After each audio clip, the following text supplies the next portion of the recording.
capture all of that on tape while we're going. My name is John Gregeory. John, Gregory, and battalion chief now. Battalion chief. Okay. What was your rank at the time? I was a private. Okay. And you've been on how long with that? 8 years. What was the biggest thing you had done before that? So just second alarm fires, hotels, and whatever. Nothing. There wasn't anything any bigger than that. You know, according to the amount of fatalities and injuries, that was staggering. So life by firefighter standards was pretty routine until 1963? Well, basically, yes. There wasn't anything. In fact, I don't think there's been anything in the Midwest to compare with that up until the Kansas City hotel and that. So how did the call come down? How did you find out about the explosion? Well, the call when our old dispatcher's office was at New York and Alabama, and it came in as an explosion at the Coliseum, and they box alarmed the companies in, which is a certain amount of companies. And then when they got there, the first companies asked for extra companies and told them they had a disaster in progress. And then where were you at the time? At the time, I was on the south side at a private residence. So you were not on duty then? I was not on duty. I was with John O'Leary, who ended up chief of the fire department. I was at his house. He was assistant chief at the time, and they called him and informed him of the situation, and then I went in with him that night. So firefighters all over Indianapolis came in? There was a lot of off-duty firemen came in, correct. That's not unusual. Okay, so when you got there, what was the first thing could you tell something had happened just as you're pulling up, or was everything? Oh yeah, well when we got there, of course it was probably half an hour into the incident. There was a lot of people outside the building, and evidently there was a lot of people who had children and stuff. It was a very emotional thing, had gotten their cars and left. You know, there were bodies all over the place, you know, on the ice and whatever. There was not very much fire. I mean, the initial fire and the flashover, but I understand the 28s were the first company in and from the north side, and they knocked the fire down pretty rapidly, so there wasn't an overabundance of fire. But all the smoke and the dust from where the building had come apart was just filling the Coliseum's a very high place, and you only had so much visibility after we got there. People that were there earlier, like Karl and them that came in, they said there wasn't hardly any visibility when they got in. Could you breathe in there? Oh yeah. I mean, it was like a dust storm, but when we got there, it wasn't too bad. I imagine when it first happened that the dust and the cement dust net would have been really bad. What was your first responsibility when you got there? There was basically, I had no responsibility because we came in as extra people, and then I sort of assisted whatever the chief wanted done at the time. I was sort of a runner for him. Okay. So were you actually treating injured people, or? Well, at that time we didn't have that. We were just first aid treated. Now they're paramedics and EMTs and whatever. And then of course they called ambulances in from all over. But see, Wishart was General Hospital at the time, wasn't set up like it is today either. They had a very limited amount of ambulances, and so the ambulances came in. There weren't any private ambulance companies, so they were all mortuary hearse. That's who did the private ambulance work, and they come in from all over. They sent those ambulances in to transport the injured, and I have no idea now. If you look at the old newspapers, they'll say how many, but I think it was 200 or 300 people went to the hospital, you know, besides the 70 or 80 people that were victims or that were pronounced dead at the scene. Was it confusion there? Was it When we got in, it wasn't too bad, and the companies that were initially there said they were reasonably calm because the people, when it happened, thought it was part of the show. And then when they really found out what has happened, then so many of them had went out of the building, and of course the parents that had little kids, of course it was a little kid show, they had taken them out and got left because of the fact they didn't want them to see that. You know, that was a terrible emotional thing for them to be involved with. What was the show? Holiday on Ice. Yeah. And the the death toll ended up being? Do you remember what it? Somewhere between 75 and 90, I guess. There was 76, I think, pronounced dead at the scene at that time, but I don't know what the final total was of people that passed away at a later date that didn't recover from the injuries. Did that incident change the way you guys did your jobs afterwards? Did you learn anything that applied? Not too much. I mean, basically, we were still structured pretty much the same way. It's only been later years that the fire departments have went pretty much EMT responsive. You know, they didn't have the equipment or the training. Now they're pretty well trained in that. But even that, no matter how much training you had, there wasn't much you were going to do for a lot of those people. I mean, you could treat the people that were on the outside perimeters when we got there, when the first companies got there, had slight injuries, cuts, and that, and burns and stuff like that. But they weren't the ones that were really injured bad. Were pretty well trained. Wishart at that time, or General Hospital they called it, had doctors or interns and externs on their ambulances. They used to pay them to ride those ambulances. And of course they did most of the actual heavy first aid work. All we did was immediate first aid, patch up and transport. So the memory that sticks with you the most after having been there would be what? Oh, the terrible loss of life. I mean, you know, it's just something that you don't see every day, and that you know, it's one of those things that you don't want to see anytime. But you wouldn't believe what just propane would do to that heavy a building. That's a well-built, heavy concrete building. It just blew it apart. One section of it. And I forget what section. What was it, Karl? 57? Yeah, that was the section that it just blew it apart. Underneath it was a popcorn cooker, and we understood a 30-gallon propane tank, and it leaked, and when it ignited, it just blew that building all to pieces.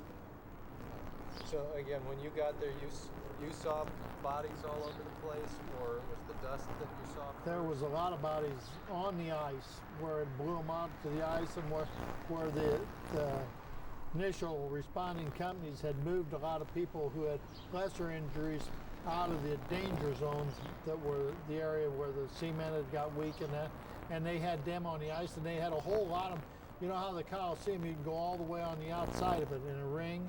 They had a lot of people in those areas that were probably less monitored. It took a long time to get it set up. Now today they got triage and different things, but in those days they just didn't have that much equipment to come in and that many people to work on it. Is that the kind of thing that sticks with a firefighter who goes in? You see all those bodies?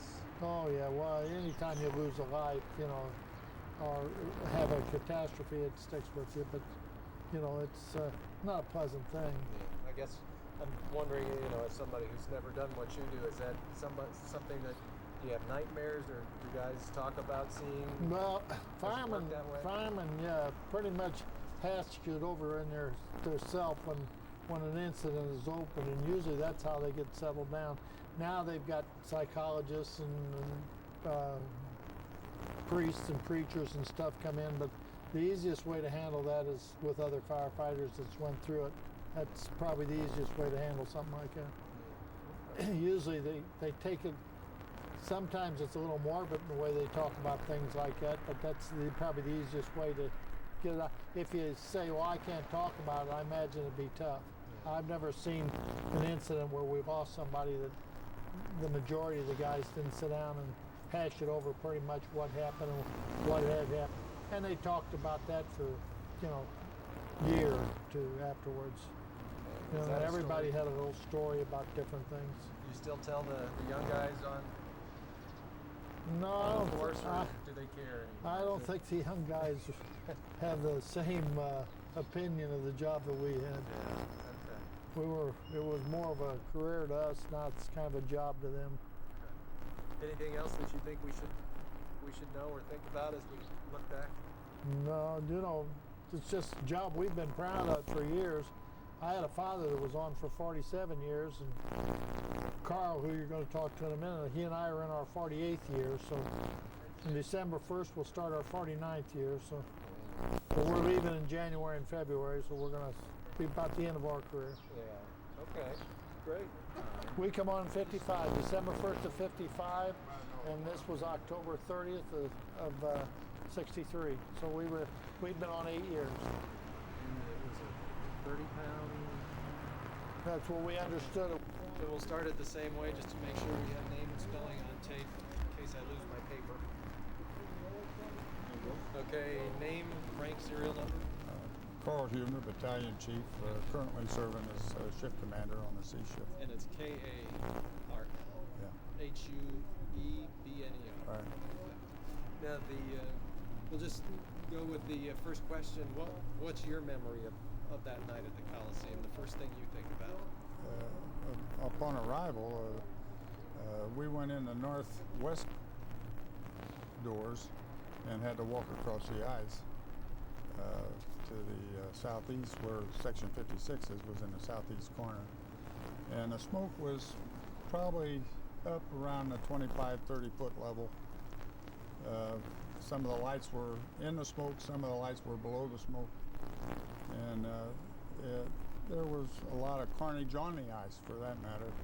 And then as we got over to the pit where all the concrete had been lifted up by the explosion, it was pushed forward onto the seats that are,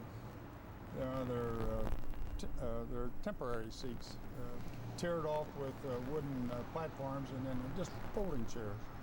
And a lot of the people that died in that incident, the concrete came out of 57 and lunged forward and pinned them in their chairs.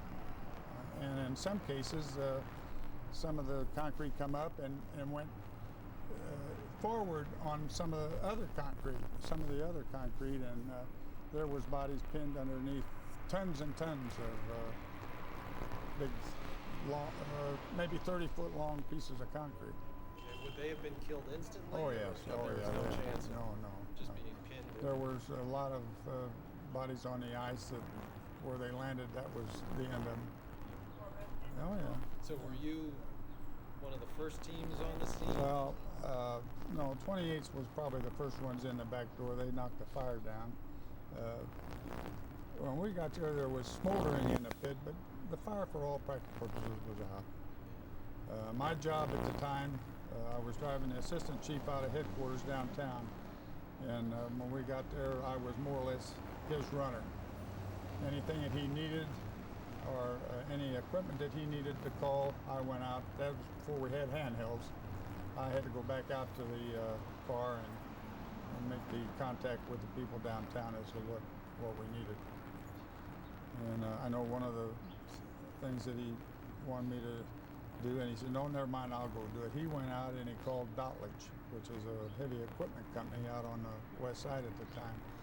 And with the large amounts of heavy concrete, that could not be moved until they had what would we call construction cranes in there to get the concrete up so we could just get the bodies out. So how long were you out there then? You got there one time? Well, I think the explosion was somewhere around 6 minutes after 11, and we were on the scene between 20 after and 25 after 11. And then I got relieved. Well, when we got relieved, really, we hung around and we still had things to do. I got out there about 9 o'clock the next morning. So could you keep track of time, or did it seem like it Oh, was no, just no, flashing? you didn't even think about time. You just had a job to do, and it was, just a job we had to do. We had to get it done. I guess, did it go in slow motion? Or did it just seem like it was a second before you would be relieved? Oh, no. So I'm imagining that you might have been so busy that it seemed We were like busy, but certain things took forever. Maybe getting some of the people out, and in some cases it went fast. It was a lot of hard work. We had to get underneath concrete to see if we could get people that maybe were still viable, get them out. Would it be different today with the equipment you have and the experience you have? Well, it would be different to a degree. We've got airbag systems now that can raise weight, but I'm not too sure with the expanse of the concrete that went up and come back down onto. It would have took heavy machinery to get it up. And then if you did have anybody, and there were people that were still alive, to keep more trauma away from them. In other words, you had to move concrete in a way to keep from hurting them, injuring them more. So as you look back, or if you're telling anybody about the story, where do you start if you're telling the story to somebody else who might never have heard this before?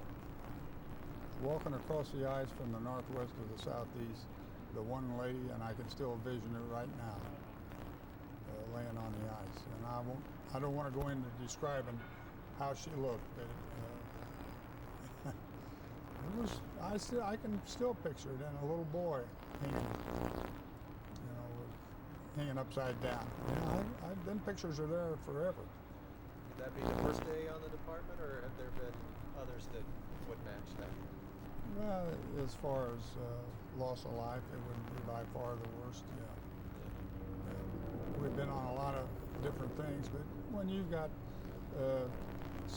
65 or 70 people dead outright, and anywhere from 300 to 360 to 400 people on the outside perimeter and out on the sidewalk injured, it's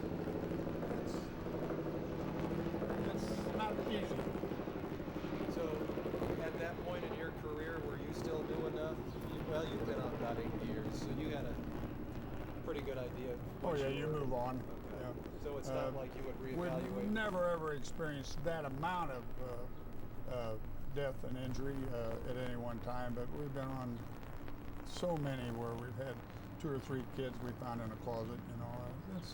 It's part of the job. And we didn't have the benefit of this care thing, talking to psychiatrists and stuff. We just went on about our job. And were there lessons from this for firefighters as you look back on it? I don't know if there was lessons for firefighters so much, but there was lessons about how they store propane. Yeah. So you were, just want to double check, you were on duty that night, or they called you? No, I was on duty. That was what we like to call the A shift, and we only had 2 shifts at that time. And yeah. Okay, but as a runner, then the fire was out, so you weren't hauling hoses. Oh no, I was an aide to the chief, and whatever he needed, it was up to me to try to get. Anything else that you think we ought to remember as we look back on the anniversary? No, I think one of the big things is how our we used to call it this first aid. Now it's EMS, and we've got paramedics and EMS technicians. Things have changed so much. Triage now would have helped a lot of the people that were injured, and there was an awful lot that were just slightly injured. They weren't, by any stretch of the imagination, life-threatening injuries on hundreds of people. But then, of course, there was severe injury. I know there was one of the gals that was in the explosion that lived out by my mother out on the west side, and it took maybe 2.5, 3 years for her to get back to any type of normalcy in life due to broken pelvics and hips. And, she was more or less smashed. So people did the best they could with the knowledge they had. Oh yeah, sure, yeah. There was no hope for 65 right off the bat. But as I remember, someone's in the mid-70s to in the 80s, people have probably died.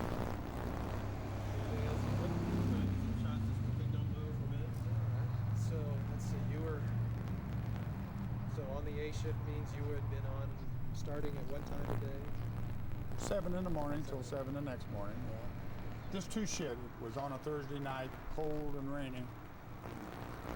And I might add another thing there. A lot of the firemen on their day off work for the stagehands. Next stage that night. So they were involved in it without working that night too.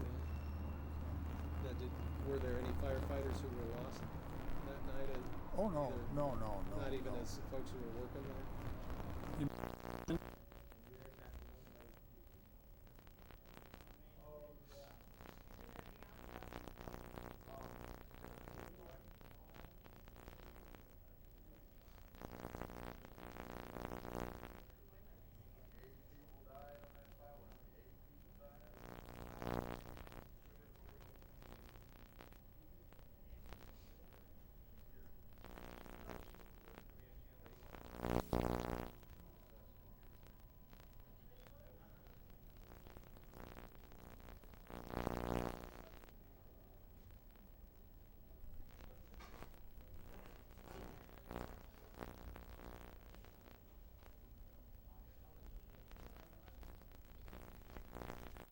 He's still on the job. Joe Browskin's on the job, Eddie Moore's on the job. Chief Olafson has retired, but he's now Chief of Pike. Charlie West reached 70 years old this year and had retired. Chief Easter's still on the job too. Everybody else is still on the job. That's still a pretty good number, I would think, for being around that long. Galvo. We're not sure who the rest of these folks are. Karl can tell you who all, go back downstairs, see Karl, he'll tell you who all. You want to do this You can take that with downstairs you. with Karl? Well, You can take that with you. Okay. Oh, cool. Great, thanks. Huh? Where was the fire at? I didn't hear you. Where was that at? Coliseum. Oh, the Coliseum. Galbo. That's tomorrow night, isn't it? Huh? Yeah. Who? 64.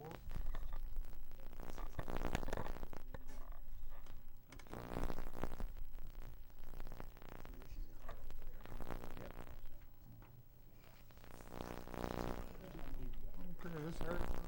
Hang on just real quick. And he's retired from Power and Light. He went to Power and Light after he retired. Blazek's dead. That was the chief that I referred to. Bud Galbo, he's retired fireman. He comes to the things out to Union Hall all the time. This is a civilian here, or whoever. I don't know who that is. So this is you. Here.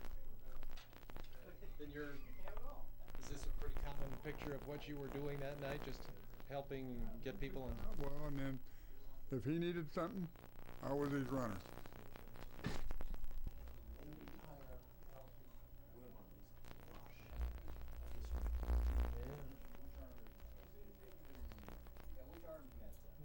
Howdy. Do you want this?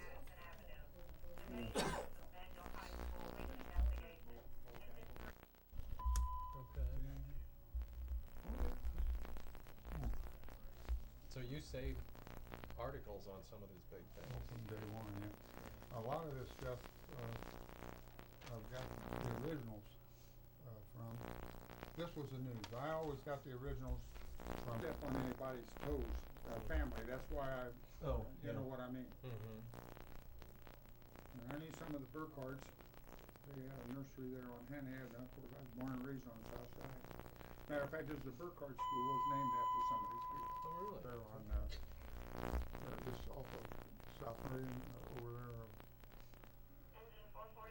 south of Thompson Road. And this was the Indianapolis Times? Is it? This one was, of course, these papers, I was going to give these here.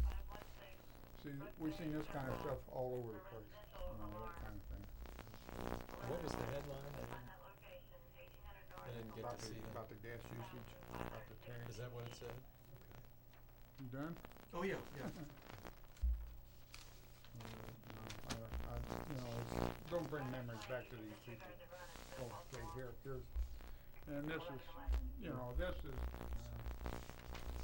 You see, I thought it was bad. My first run was the A7. Just the morgue, and here's where the 56 was, and you can see the concrete. See it there? It just flopped over on them seats. And can you imagine, like I was telling you, Bill Garen's was up here somewhere on the spots on the cat. I imagine he didn't know what the hell was going on. I bet. But you know, Okay, I'm done. just staring out at.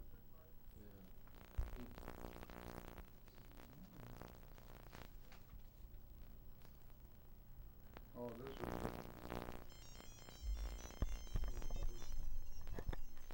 What's this? There's some of the carnage.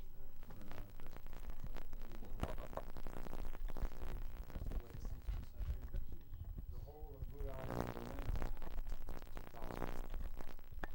This is what, and there was one woman, the doors are out here. I don't wanna, fire department got there, they were probably already vented and burned out. There was a plume of fire early on. Joe Kilway was the first lieutenant on the scene. He said that plume of fire was going straight up in the air and, you know, under pressure, like a blowtorch, you know, that kind of thing.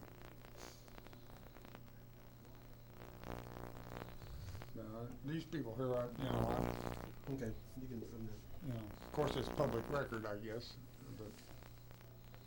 But it's your paper. Huh? So we don't want to stir up anything if you want to avoid some of these. You know, I don't want anybody for memories to come back, you Yeah. know, it's. I think some of it for us is more of these things anyway. Okay. But you could go to the Star News and get these pictures, brother. Freedom of Information Act. Yes. Yes, sir.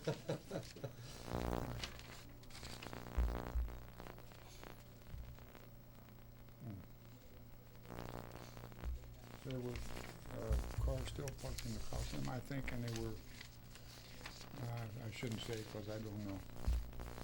I was going to look through these and see there was cars parked in the, after the Kennedy assassination, it still belonged to people that were involved there, I think, but I'm not real sure. Interesting how similar the paper looks. Even today, still using some of the same Oh, style. no, I was wrong. This is November the 2nd. There's cars still in it. I was wrong. It was the 2nd of November rather than the 22nd. My papers are going to.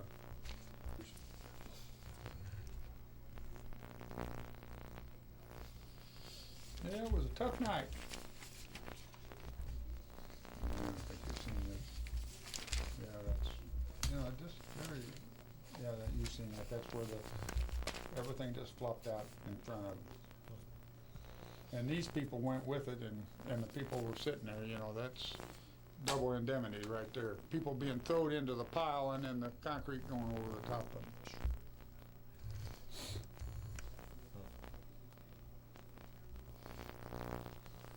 I don't want. I'll be healthy. There you see how the concrete coming down over the top. It was 40 years ago tonight, however, because it was on Thursday night. And just a day short of, by date, that it was on Thursday night, so it'd be 40 years ago tonight. That was the original death toll, and of course that escalated, that one.